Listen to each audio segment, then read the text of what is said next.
और मुंबई के पूर्व पुलिस कमिश्नर परमबीर सिंह की चिट्ठी के बाद शुरू हुए राजनीतिक बवाल को लेकर महाराष्ट्र के गृह मंत्री ने सीएम उद्धव ठाकरे से उनके आधिकारिक आवास पर कल देर रात मुलाकात की। बता दें कि परमबीर सिंह ने महाराष्ट्र के गृह मंत्री पर एक्सटॉर्शन रैकेट चलाने का आरोप लगाया है।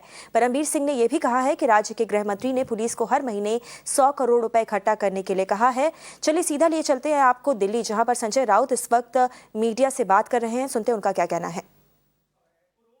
आपको लगता है होगा या नहीं होगा या नहीं करना है? कौन सा प्रोब चाहिए इसी पूरे इशू के ऊपर? देखिए, मुख्यमंत्री साहब खुद चाहते हैं प्रोब हो, अच्छा, जांच हो। अनिल देशमुख जी जो गृह मंत्री है वो खुद चाहते हैं जांच हो, चाहते हैं ना। लेकिन लीडर ऑफ अपोजिशन ये जांच अधिकारी नहीं बन सकता। अगर रिटायर कोई हाईकोर्ट जज हो या और कोई है, आप जाकर मुख्यमंत्री से बात तो करिए। लीडर ऑफ अपोजिशन ने जाकर बात तो करनी चाहिए, कोई प्रस्ताव लेकर। सर क्या लगता है आपको होम मिनिस्टर रहते हुए क्या जो प्रोब है वो हैम्पर कर सकते? नहीं, जब तक उद्धव ठाकरे मुख्यमंत्री है तब तक ऐसा कोई हैम्पर नहीं होता। सर, विरोधकांचं असं म्हणणं आहे, रावसाहेब नाशिकला असताना सरकारवर टीका करतात। रावसाहेब म्हणतात की सरकारचे पाय जमिनीवर नाही, सरकारवर शिंतोडे उठलेले आहेत। रावसाहेब जेव्हा दिल्लीमध्ये पवार साहेबांना भेटतात त्यानंतर त्यांची भूमिका बदलते। ही रावसाहेबांची भूमिका सरकारबद्दल का नेहमी बदलत जाते? माझी सरकारविषयी भूमिका बदलण्याचं कारण नाही, काय संबंध आहे? पाय जमिनीवर असायला पाहिजे, ते काय सरकार विरोधी आहे का? सगळ्यांचे पाय जमिनीवर असले पाहिजे तर उत्तम प्रकारे आपण काम करू शकतो। त्याच्यात चुकीचं काय? मी परत ते म्हणतो आहे, कोणाचे पाय जमिनीवर नाही, प्रत्येकाचे पाय जमिनीवर हवेत असं म्हणतो। कोणाचे नाही आहे हे विचारतो आम्ही, कोणाचे नाही आहे नाही, ते कळेल तुम्हाला। राउत सर, अनिल देशमुख के इस्तीफे पे शरद पवार और आप भी कह चुके हैं कि वो अधिकार मुख्यमंत्री का है। बार बार विपक्ष की तरफ से इस्तीफा मांगा जा रहा है अनिल देशमुख का, इसीलिए बार बार पूछा जा रहा है कि मुख्यमंत्री क्यों नहीं बोल रहे? जब आप लोगों ने भी मुख्यमंत्री पे छोड़ा है तो इस पूरे मसले पर क्यों नहीं आ रहे और बोल रहे हो? दूसरा सवाल ये है कि परमबीर सिंह मसले पे सुप्रीम कोर्ट में आज सुनवाई हो रही है, कैसे देखते हैं आप? देखिए, सुप्रीम कोर्ट सुनवाई करेगी। सुप्रीम कोर्ट में इस प्रकार के सुनवाई का क्या निर्णय होता है सबको मालूम। सुप्रीम कोर्ट के पूर्व मुख्य न्यायाधीश आजकल हमारे राज्यसभा के सदस्य हैं। मैंने कल भी कहा, रंजन गोगोई साहब ने 15 दिन पहले एक बयान दिया है कि सुप्रीम कोर्ट में न्याय। तो ये थे संजय राउत, शिवसेना का पक्ष रख रहे थे इस पूरे मामले पे। उनका कहना था कि एक बार फिर से ये जो सीबीआई जांच की मांग को लेकर परमबीर सिंह सुप्रीम कोर्ट पहुंचे हैं, उस मांग का कोई मतलब नहीं है, क्योंकि शिवसेना की नज़र में फिलहाल जो जुडिशरी है, जो न्यायिक व्यवस्था है, वो पूरी तरीके से स्वतंत्र नहीं है। तो ये एक बड़ा बयान आता हुआ सेना की तरफ से। और साथ ही साथ जाँच के मुद्दे पर एक बार फिर से शिवसेना ने ये कहा है कि मुख्यमंत्री और गृह मंत्री महाराष्ट्र के वो दोनों ही जाँच के लिए तैयार है, मगर विपक्ष इस जांच को लीड नहीं कर सकता। चलिए सीधा चलते हैं, थोड़ी ही देर में देवेंद्र फडणवीस भी इस पूरे मुद्दे पर बात करेंगे, आपको वो भी सुनवाएंगे। मगर आपको बता दें कि संजय राउत फिलहाल क्या कह रहे हैं। सत्ता समीकरण अस्तित्वात येऊ शकतं असं म्हटलं जातं। नवं सत्ता समीकरण अजून हे जुनं झालेलं नाहीये। 6 वर्ष झालं आता। नाही, 5 वर्षानंतर, पूर्ण 5 वर्ष झाले की मला प्रश्न विचारला, मी उत्तर देईन। चलिए सुनाते हैं आपको बीजेपी नेता देवेंद्र फडणवीस क्या कह रहे हैं। अस्थिर परिस्थिती, प्रशासनाला दिलेले चुकीचे निर्देश, घटनाबाह्य कृती,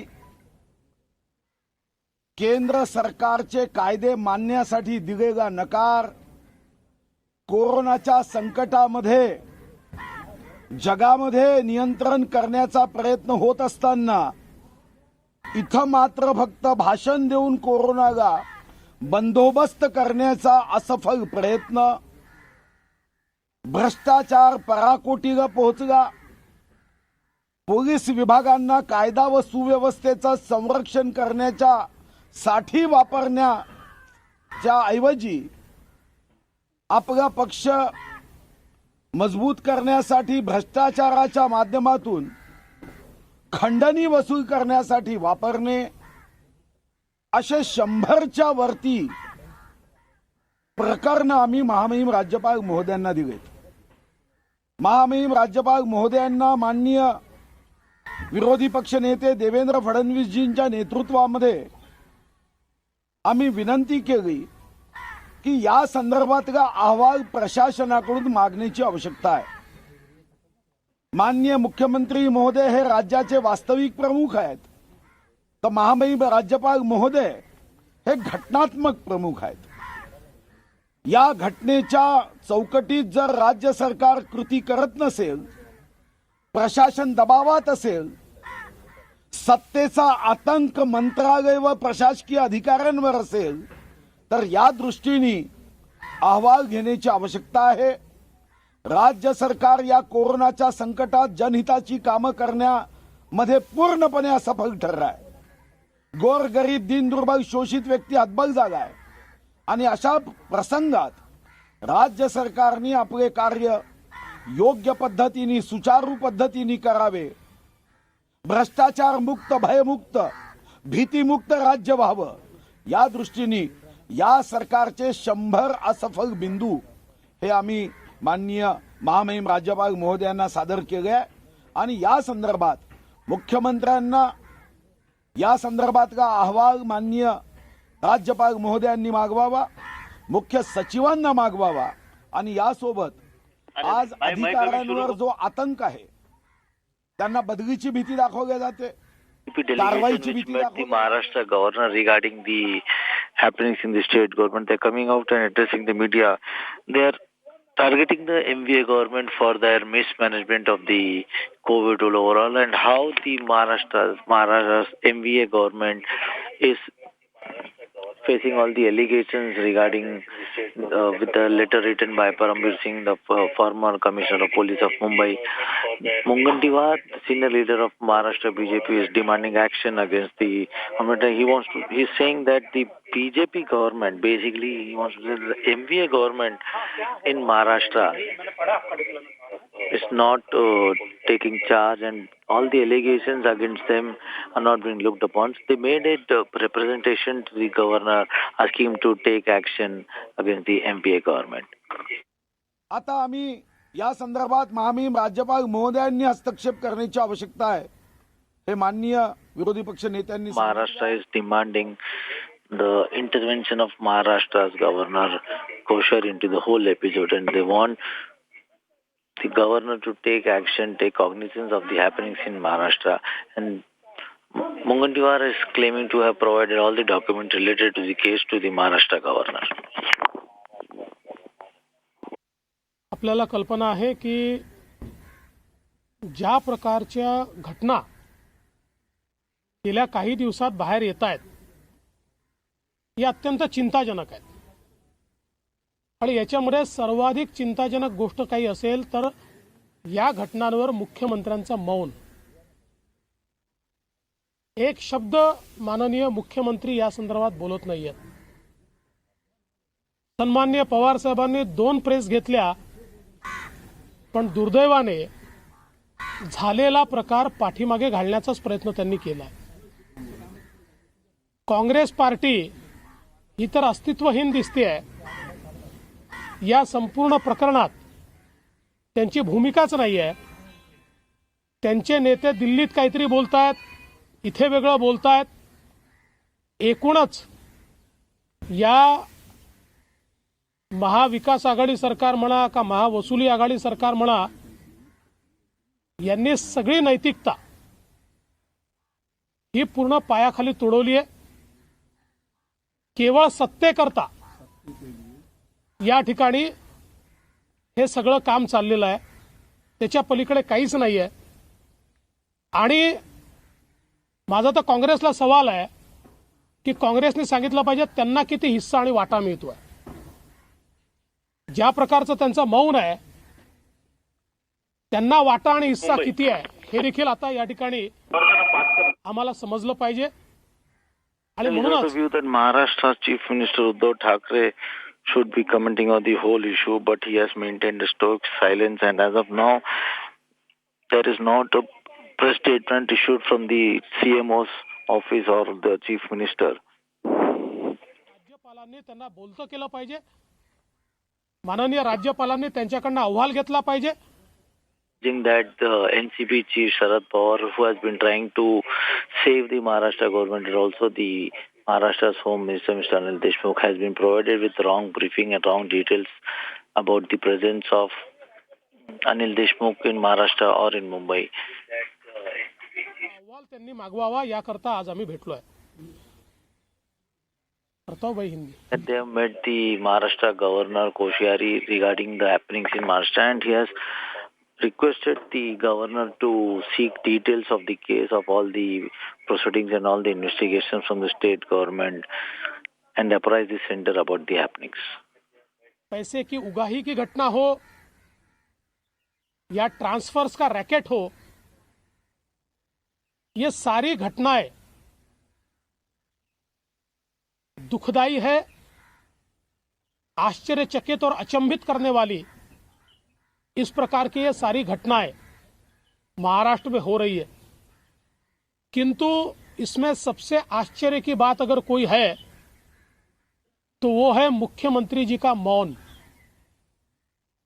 इतनी सारी घटनाएं होने के बावजूद महाराष्ट्र के मुख्यमंत्री जी ने उसके ऊपर एक बयान भी नहीं दिया. पवार साहब ने 2 प्रेस ली, किंतु जो मंत्री है उनको केवल बचाने का प्रयास पवार साहब ने किया. पवार साहब ने कहा कि मूल घटना की ओर देखिए, मूल घटना तो देखनी पड़ेगी, पर मूल घटना के आड़े आप भ्रष्टाचार को नहीं छिपा सकते. वो घटना जितनी महत्व की है उतनी ये भी घटना महत्व की है. आइए हम जरूर मानते हैं कि जो मूल घटना है उसका तो पर्दाफाश होना ही चाहिए, और उसके साथ साथ उसको आड़ में लेकर आप ये जो हफ्ता वसूली की घटना है, ट्रांसफर्स का रैकेट है, इसको आप रोक नहीं सकते. उसकी भी जांच होनी चाहिए.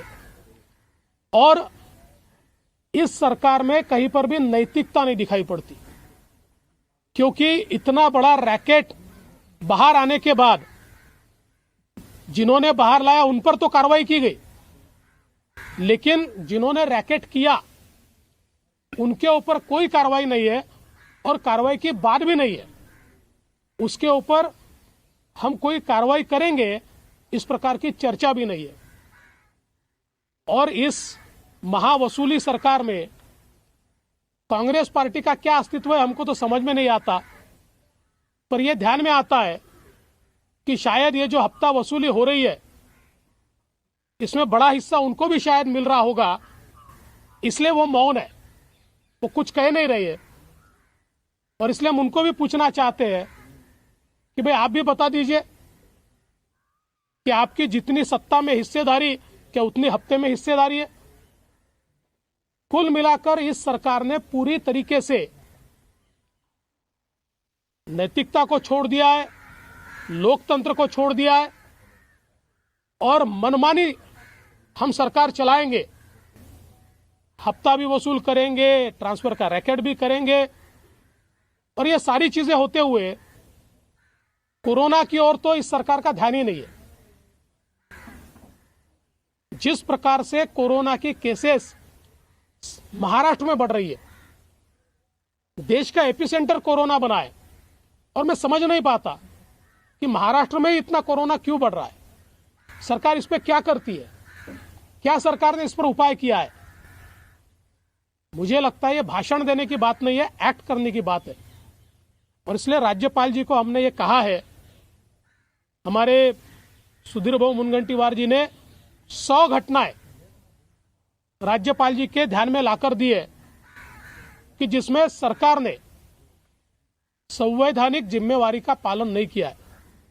और राज्यपाल जी से हमने इतनी ही मांग की है कि चूंकि मुख्यमंत्री भी बोलते नहीं है, सरकार भी ठीक चल नहीं रही है, ऐसे समय कम से कम मुख्यमंत्री जी को आप इसके ऊपर रिपोर्ट मांगिए. राज्यपाल जी को अधिकार है कि आपने हफ्ता वसूली पर क्या एक्शन लिया, आपने ट्रांसफर रैकेट पर क्या एक्शन लिया, कोरोना के ऊपर आपने क्या एक्शन लिया. ये सारा रिपोर्ट ये मांगा जाए, इस प्रकार का निवेदन हमने माननीय राज्यपाल जी को दिया है. दिल्लीमध्ये भेटला पण दिल्लीमध्ये जो अहवाल तुम्ही दिला होता त्या अहवालामध्ये काहीही दम नाही ती भिजलेली लवंगी फटाका आहे अशा प्रकारची संजय राऊत यांनी केली. राज्यपाल चूंकि बीजेपी के कार्यकर्ता हैं इसलिए काल जो अहवाल मी दिलेला आहे तो लवंगी फटाका आहे की ॲटम बॉम्ब आहे हे लवकरच लक्षात येईल. एवढे का घाबरले? जर तो लवंगी फटाका होता तर 25 ऑगस्टपासनं तो दाबून का ठेवला? कोणाचे चेहरे बाहेर येणार होते? हा अहवाल बाहेर आल्यानंतर नेमके कोणाचे चेहरे बाहेर येणार होते, नेमके कोण याच्यामध्ये लिप्त आहेत आणि म्हणून त्यांना वाचवायला तुम्ही तो दाबून ठेवला, हा माझा प्रश्न आहे. आणि म्हणून लवकरच यातलं सत्य बाहेर येणार. देखिए राजभवन पॉलिटिकल अड्डा बना है. देखिए ये जो रिपोर्ट केंद्रीय गृह सचिव जी को दी गई है, ये छोटा फटाका है या बड़ा बम है ये तो जल्दी ही सामने आएगा. लेकिन जो कहते हैं कि ये छोटा सा फटाका है तो उनको पूछना चाहता हूं, अगर ये बहुत छोटी बात थी तो 25 अगस्त 2020 से आपने इसको छुपा कर क्यों रखा? वो कौन लोग हैं जिनके ऊपर इसके माध्यम से सीधी उंगलियां उठती है? वो कौन लोग हैं जो कन्वर्सेशन में आते हैं? वो कौन लोग हैं जिन तक माल पहुंचता है? वो कौन लोग हैं जो इसका कोऑर्डिनेशन करते हैं? ये सारी चीजें बाहर आएगी, इसीलिए तो आपने इसको छुपा कर रखा. अब ये केंद्रीय गृह मंत्रालय तक पहुंचा है, जल्दी ध्यान में आएगा इसके पीछे क्या है. जिस तरीके से संजय राउत ने कहा कि मुख्यमंत्री से मुलाकात की बजाय बीजेपी के लोग राज्यपाल के पास जाते हैं क्योंकि राज्यपाल बीजेपी के कार्यकर्ता हैं. देखिए संजय राउत जी के पास बहुत टाइम है और आप लोगों को खबर नहीं होती तो आप उनके तक पहुंच जाते हैं. और वो कोई इतने बड़े नेता तो नहीं है कि उनके हर सवाल का मैं जवाब दूं. वो कोई इतने बड़े नेता नहीं है. राज्यपाल संवैधानिक प्रमुख है, हम उन तक जाते हैं. देखो ऐसा है ना, अगर हम चले जाए तो बीजेपी के नेता, और आप कमर से झुककर उनको जब प्रणाम करते तो किसके नेता होते? रश्मि शुक्ला बीजेपी के एजेंट से इस तरह का आरोप लगा है. सर मुख्यमंत्री को इस पर बात करने की जरूरत ही नहीं है. क्यों जरूरत है इस विषय पर बात करने की? देखिए मुख्यमंत्री ये प्रमुख है, उन्होंने बातचीत करनी चाहिए, लेकिन वो जानते हैं कि इस पर बात करना उनके लिए कठिन है. और अगर इस पर वो बात करेंगे तो कहीं ना कहीं जांच करनी पड़ेगी, जांच के आदेश देने पड़ेंगे जो वो देना नहीं चाहते. अपनी सरकार को बचाने के लिए, हफ्ताखोरी को बचाने के लिए ये सारा मामला चल रहा है. और इसलिए मुझे लगता है कि संजय राउत तो कोई अधिकृत व्यक्ति नहीं है, उनकी बात को सरकार की बात तो नहीं माना जा सकता. वो कोई सरकारी थोड़ी है. और इसलिए सरकार की ओर से कौन बोल रहा है, क्यों नहीं बोल रहा है? रश्मि शुक्ला बीजेपी के एजेंट है ऐसा आरोप सरकार की तरफ से लगाया गया. सर आप क्या कहेंगे?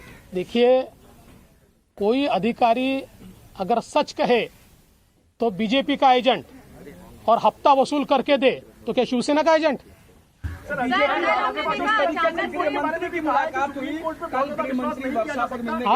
सुप्रीम कोर्ट में बहुत ज्यादा विश्वास नहीं किया जाता. रंजन गोगोई को कोर्ट कर रहे हैं वो, उन्होंने कहा कि वहाँ न्याय नहीं मिलता है. किसने कहा? कोर्ट पर भी सवाल उठाया है. किसने? संजय राउत ने. छोड़ दिया. कौन है भाई वो? कोई इतने बड़े आदमी थोडी आहे. काँग्रेसची काल बैठक झाली. त्यामध्ये बातमी अशी समोर येते की काही नेत्यांचा याला विरोध आहे, पण भूमिका मात्र कुठे घेताना दिसत नाहीत. एक मिनिटभरात काँग्रेसची अरे भैया, चोर चोर मौसेरे भाई हे सगळे एकत्रित आहेत. हे फक्त बातम्या सोडतात की काँग्रेसच्या बैठकीत चिंता जाहीर केली. सगळ्या हप्ता वसुलीत सगळे सोबत आहेत. कल गृहमंत्री वातावरण में गए और उसके बाद 80 PI का ट्रांसफर कर दिया गया क्राइम ब्रांच से.